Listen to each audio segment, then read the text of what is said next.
珊珊，今天咱们来聊一本书。书？对，一本存在了600多年的书。这么久？是的，而且它到现在为止都没有任何一个人能够破解它。它中间其实600多年里面有很多人都尝试破译过它，但是都没有成功。只知道它是一门人造语言。人造语言？人造语言是什么？就是人造的语言，自己造的语言都是人造的，但是这一门语言它没有体系，因为我们学英语或者是学中文，它其实都是有成体系的教学，这个没有，这本书没有，所以目前为止没有人能看得懂这本书。而且就在最近的2025年，有科学家专门用 AI 还发明了一套全新的密码系统，尝试来破解它，看看 AI 到底怎么样，能不能破解。我觉得破解了，哎，算是目前最新的结果证明啊，它可能是用某种方式加密的，但是呢，具体加密的算法，由于经费的问题，科学家们还在想办法，毕竟 token 太烧钱了。但是自己已经猜到了是吗？对，就是他们已经推测出来这本书是由某种方式做的加密，只是这个密钥还没有找到。不过说到这里啊，相信我们的观众朋友不禁会问啊，这本书真的这么重要吗？就是这样。哎，为什么一定要有人读懂它呢？有这么重要吗？600年了，还一直想它破解它。哎，这个就是问到点上了。这本书真的很重要，因为这本书传说啊，它跟炼金术有非常深的联系。炼金术？对，就是我们前几集有提到炼金术，就真的可以炼金吗？哎，真的可以，就是点石成金只是它最基本的一项技能。就像一个武功的秘籍一样那种感觉。哎，有点像。这本书相信大家已经猜到了，它就是伏尼切手稿。我没猜到。然后就在我翻阅它600多年历史的时候，我发现了一个很奇怪的东西。我好像知道为什么没有人能够破解它。为什么？这好像大家应该都知道了吧？你听我说下去。我先带你了解一下这本书，你就知道后面我说的那个东西是什么。所谓的伏尼切手稿啊，最早诞生于15世纪，它差不多有240多页，然后全部都是手写的。而且上面的文字就像我刚才说的，没有任何人见过。包括它里面还配了很多奇怪的插画。对，有插画，里面有那字是手写的，然后插画是画上去的。哎，插画也是画上去的。哇，这么厉害！而且它里面有植物啊，有星象图，然后还有一对裸着的女人泡在一种不明的绿色液体里，很奇怪。对，很奇怪。说到这里，你觉得这本书在说什么？说什么？好像说一个文明。哎，有点像当时文明，在讲他们当时一些东西，是吗？对，就像好像在说他们当时的文明曾经的科学的书或者某种记录，对不对？就像记录那个。对，但是没有人看得懂，这个就很头疼。而且最诡异的不是插画，我觉得反而是这个文字本身。因为你知道，一般人写东西的时候啊，都会有停顿的，有涂改或者你会犹豫，对不对？但这本书的里面的文字啊，几乎没有任何涂改，它写的非常的流畅，说明这本书的作者啊，他当时非常清楚自己到底在写什么。对吧？是的，涂改应该是我们能发现的。对，那犹豫你是怎么发现的呢？犹豫你停顿一下，你的笔墨那里就会重一下，对不对？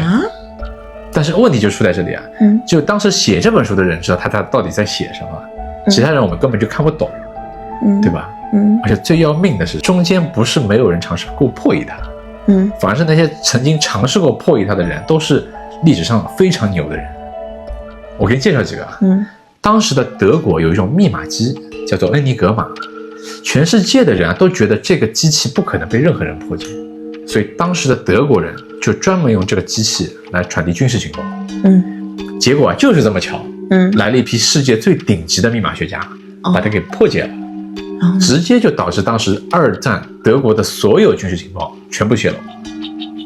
这么厉害？对，包括后来很多历史学家，他们都认为啊，就是因为这件事情，所以才导致第2次世界大战提前结束。太牛了，拯救了我们。对，他算是拯救了整个全人类。所以你看，就是这么一帮厉害的人啊，去尝试破解伏尼切手稿，结果都还是失败了。为什么呢？因为为什么就破解不了？因为它是一门人造的语言嘛，当然这是后来才知道的。然后包括后来的美国，当时有一个首席情报分析师，他专注于密码学的，他花了接近1辈子的时间去研究它。1辈子？对，花了他的一生。最终他在临终的时候他说，这可能是一门人造语言，我们没有办法破解。确实很难。对，然后就到了我们刚才说的2025年，科学家们用最强大脑，尝试来破解它。但是到目前为止啊，也只是有一点方向。但有方向已经很不错。哎，对，起码有一点方向，对不对？对，已经很厉害了。是的，所以你看，600多年了，全世界最聪明的一批人，包括顶级的 AI 都没有把它给破解出来的。那这个时候我就在想，会不会是大家从一开始就搞错了方向呢？因为所有人啊都把它当做一道谜题，只要找到一定的规律啊，它就能够被破解。但如果它根本就不是一道谜题呢？那什么？哎，这个就是我们今天要聊的核心猜想，它可能从来就不是一本独立的书。独立的书？对，它需要配合另外一些东西才能够被破解。而那另一半东西就藏在它的600多年的历史里。有道理啊。对，因为传说这本书最早是落在当时罗马帝国的皇帝鲁道夫2世的手里。这个人啊，他虽然是皇帝，但他这一辈子基本上都不怎么管什么国家大事。他最着迷的事情你知道是什么吗？什么？炼金术。炼金术，长生不老。而且那当时我们讲的时候好像也说了一位皇帝，对不对，对？当时我们说的是秦始皇。忘记了。所以皇帝的癖好都是一样的，他们想永生，能够有永久的权利，对吧？是的。然后他当时在布拉格的宫殿里面，他养了接近200多位炼金术士，专门帮他研究怎么把普通金属变成黄金，然后还帮他找一些能够长生不老的秘方。很难吧？没有吧？他最后是失败了。所以就是这样一个人啊，他花了600多枚金币买下了当时的伏尼切手稿。你想想，当时一本完全没有人看得懂的书，他为什么要花这么多钱买下来？因为他值得。对，因为我觉得他一定是知道这本书藏着什么秘密的。